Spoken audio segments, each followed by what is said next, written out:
In 1979, SPI and the late and legendary designer Richard Berg released a game called Bloody April, the Battle of Shiloh in 1862. This was a large soapbox monster game from SPI, part of the great battles of the American Civil War system. Now, since Bloody April, Shiloh has not been a part of this game system until now, with Into the Woods. And we're going to take a look at this game today.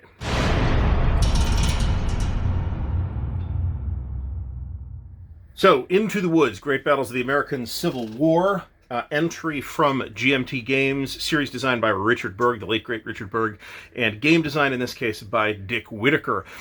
Cover design here is, I think, a step up from previous games in the series that have been released from GMT, all of which look nice, but I really just kind of like the color selection and the proportions. I think everything here looks really good. It's got a 2021 release copyright on the cover, but here I am in March of 2022 having just received the brand new P500, so this may have been delayed a wee bit as everything else was. Now this is in a 3-inch GMT box, and unlike some of the other things that arrived with this shipment, I have high hopes that we will be able to fit everything in this box when all is said and done, and I'll give you an opinion on that once we've gone through the components. So we have here, it's the Battle of Shiloh, again, April 1862. Complexity is a 7. Solitaire suitability is also a 7. If you don't know, this is a chit pull game system. Plays very well solitaire. Will also scale up to teams very readily. It says 1 to 4 players. I suspect you might even be able to get 6 players, 5-6 players at this. It is 2 maps, 4.5 counter sheets, and a whole bunch of additional stuff here. So congrats to Dick for finally getting this bad boy out. We have been waiting for it for a long time. This is a regiment level tactical American Civil War series, and it's one of my favorites. There are several other series in this space, and this is one of the contenders, I think, for best in class. So let's take a look. Box is super full, but I think there's a spacer in here, as I think we'll find out in a moment. So we're going to have a battle book, which is the scenario book. We're going to have the series rule book, 2021 edition. This is another new version of the series rules. The last couple of these have represented significant improvements and just streamlining, light streamlining to the game system. We'll take a look at all the individual components in a moment, but I like to get them all out. We have our 4.5 counter sheets on nice thick brown core stock. We have our 3 maps, actually. We'll take a look at that in a moment as well. We have 2 player aid cards. So a whole bunch more player aid cards, actually, a TEC and a second disorder table. That is a little thicker Into the Woods than we want to get into the mechanics today. Alert schedule for April 6th historical scenario. Rules for Union Brigade missions. That sounds new. Battle events charts and ammo resupply. Ammunition has always been an optional rule, at least in the GMT versions of the game, but I wouldn't want to play without it personally. Turn track for scenarios 1 to 9. Turn track for scenario 10, which is probably the campaign. Confederate AM is activation markers, and a Union activation marker. So there's just one of these that you run all the scenarios on. I have gotten a bit of a sneak peek at this, and we have a box spacer. So let's do what we traditionally do with the box spacers and throw them away. We've got 2 10-sided dice. This is a D10 system, and they are in a thematically appropriate blue and gray, I am happy to report. So that's nice. Always nice to see that. It's a nice, not required, but it's a nice touch. All right, so I think let's take a quick look at the player aids here. We've got 2 of these ammo resupply cards. Okay. Yeah, this is a new rule as far as I can tell, so they may have changed the way the ammunitions work. Union Brigade missions, so you can issue, interesting, you can issue orders to brigades rather than to entire divisions. That's interesting. Scenarios 1 to 9, turn track, once again. Notes for historical April 6th attack. I wouldn't go so far as to say this was a Confederate ambush of the slumbering Union Army. That's a little bit of an exaggeration, but not that much. The Union Army was, in fact, caught very unprepared and managed to enact what some would term a victory. And of course, we have the big names in the west of the American Civil War at this battle here on the Union side, meaning Grant and Sherman. Grant is in overall command. Sherman is one of the division commanders at this point. Confederate army is led by Albert Sidney Johnston, who meets his untimely end at this battle. TECs we've already looked at, and I wanted to take a quick look at the double-sided, nice thick, say satin finish player aid card. Interesting fold. It's like folded not quite the whole way, so you can actually flip it without having to fuss with it. That's kind of nice. Nice little touch there. So rally table, brigade orders. So this is orders stuff that you're not going to use that often. This stuff is stuff you're going to basically run almost the whole game off of, and then the shock stuff is on the back. So nice player aid cards, nice as in the stuff I would want to play this game system is on the player aid card without you having to look around. There's other player aid cards, but all the core stuff is on these big double-sided ones. So let's take a quick look. I'm going to deposit the box over there, and I'm going to lay out. So there's 3 maps here, 2 full-size maps, which together make up the entire battle, and then one 11 by 17 scenario map. One side is for scenario 2, sound the long roll, and we'll take a look at the scenario in a minute. And you can see that it's 2 turns. This game system uses 1-hour turns, but individual units can activate more than once inside a turn, so it's almost like there's 15-minute turns. And then on the back of that, we have the slightly smaller map, the Sherman-McClernand counterattack, which is also a 2-turn game. And it's around Wolf Field, Howell Field, Crescent Field. So that looks and you know, this is the kind of thing, this is on paper, right? It's a nice feeling, semi-gloss, satin finish, thin map paper. I always like to see scenario maps because what that is allowing me to do is to set a scenario up with a smaller footprint than the whole game has. Now, some people are fortunate enough to have like an actual game room where you can, it's upside down, of course, leave this stuff set up, but I don't actually have that right now. That is a goal for the next 12 months is to make that happen. So I'm actually limited to this table in terms of what space I can actually set a game up on my own at home. So I really appreciate the fact that we have a half-size or quarter-size scenario map. Now, this is one of the full-size maps. Again, it's a paper map. Those of you who really like mounted maps, look elsewhere. I think this is perfectly good. I would put Plexi over top of it, of course. Map art by, we'll look at the, actually, it might say right here. Map art by Charles Kibler and Dick Whitaker. Okay, so maps look great. It is a very heavily wooded battlefield. So, and that can be tricky to represent on a map and keep the map good looking. Okay. All right. So we have 1/2-inch counters, and I'm gonna be looking very vigilantly here for problems with the die cutting, because that is a thing that I have seen in relatively recent games from GMT specifically, where the specific problem I'm talking about is where the first counter is too wide and the second counter is not wide enough, leading to problems with counter narrowness. This looks okay, but then again, it wasn't half-size sheets that I had that issue with. So these are all markers here. We have orders markers. The march and attack markers are order markers. Combat and effective for brigades and divisions. Again, these are the nice thick brown core stock. These are going to clip really nice. If we have counter width problems with this game, I am going to notify GMT. I haven't done so with any of the 5 previous games that I've had that issue with, because I didn't want to make a fuss, but I'm also unwilling to eat it again.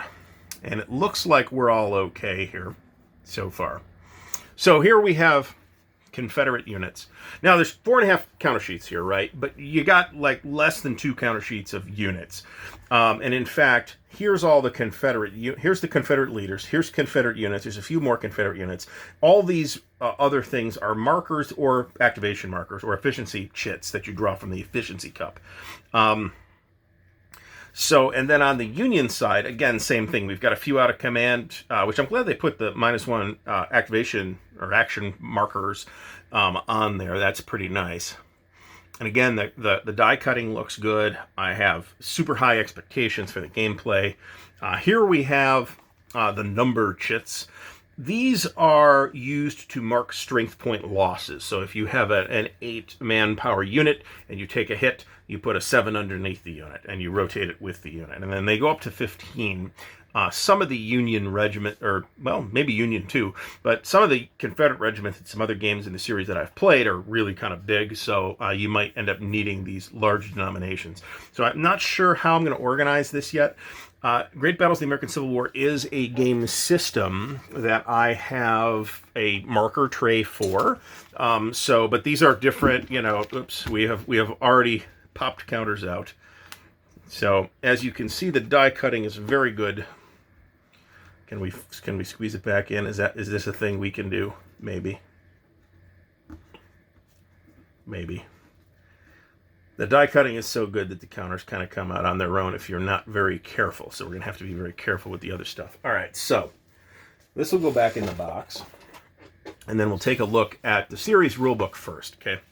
So this is, for those who are going to ask this question, this is not an entry-level game series, right? This is kind of the deep end of the American Civil War tactical pool at this point. It's more complicated than Line of Battle in a number of respects, but it doesn't do some things that Line of Battle does, and it does do some things that Line of Battle doesn't do. So I really do like the system, but it is fussy in a number of places. So here we have what looks like a 44-page rulebook. 44 pages, matte finish, full color. This is, at this point, and this wasn't true until relatively recently, right? This is the 2021 edition. And up until about I'd say up until about the release of Death Valley, there was a lot of ambiguities in this rulebook, and the team that is administrating this system now for GMT is doing a really good job to address those inconsistencies in the rulebook. It's a significantly easier, it's longer, but it's a significantly easier rulebook to deal with now than it was before. The examples are better, the text is clearer. Do we have designer's notes here, or are they in the other book? We have a nice, big, beautiful index, which is always nice to have. Designer's notes will be in the battle book. So, nice new series rulebook for Great Battles of the American Civil War. I haven't once said Great Campaigns of the American Civil War. Here we have the battle book, which is a 56-page book. And this is the scenario book / playbook. So we've got some additional command system wrinkles taking part here at Shiloh. And we have some additional details that are necessary. There's also some things about leader special abilities, which I haven't seen yet. We got some fire combat special rules. So there's quite a bit of special stuff here. I'm on page 11, and we're still... Page 12 is where the scenario starts. So we got about 10 or 11 pages of game-specific rules. That's not so bad.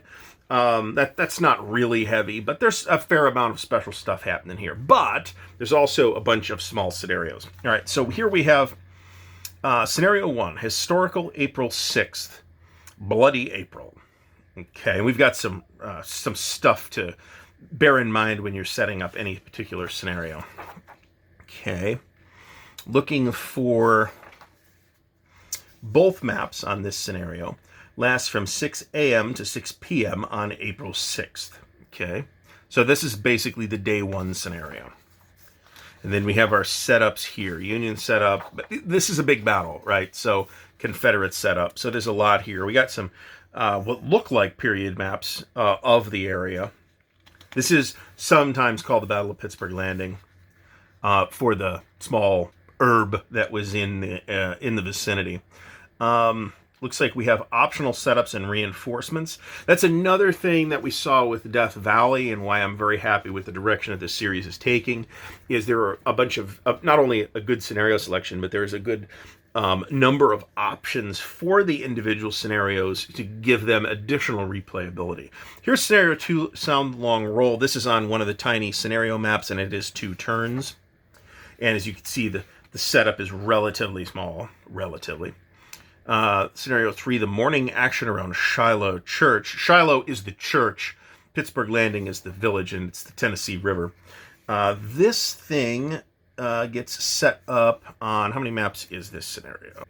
Using part of the south map.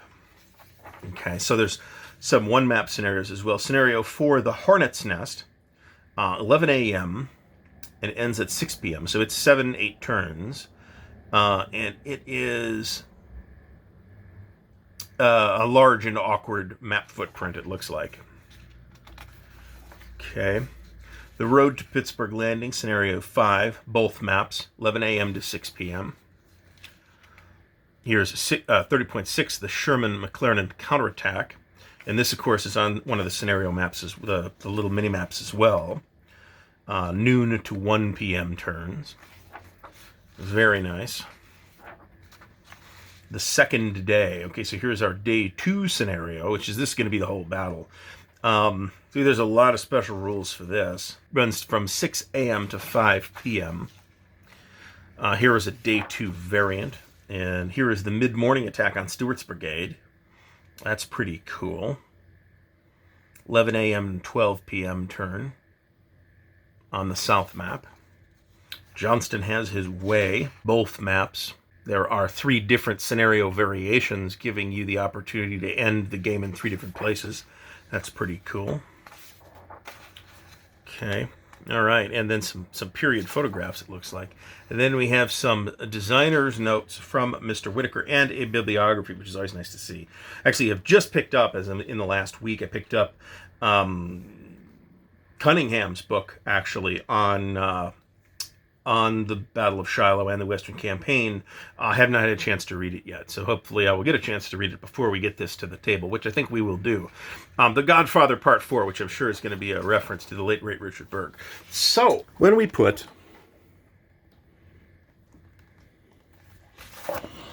all of the stuff, not counting the counter sheets, in the box, it's a 3-inch box, bear in mind, we have room for 3 counter sheets. I'm happy to report.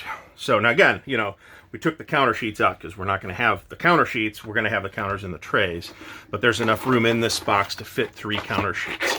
That makes me happy because 3 counter sheets is more than enough to store this game in a very pleasing way. So that makes me quite happy.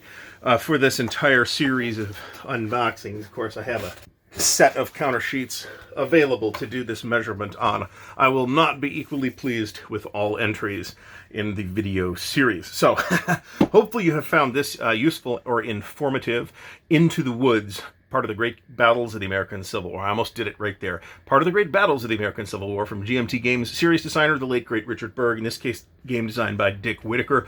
Brand new release from GMT Games. If you have enjoyed the video, please do give it a thumbs up. Please do subscribe to the channel and click the little bell icon to get notified when new content comes out. Please do tune in for our 8 p.m. Eastern Time live streams every Monday night. Please consider supporting Ardwulf's Lair by checking out the links in the video description to the Patreon, the merch store, and the Ko-Fi. Thanks again for watching, and until next time, happy wargaming.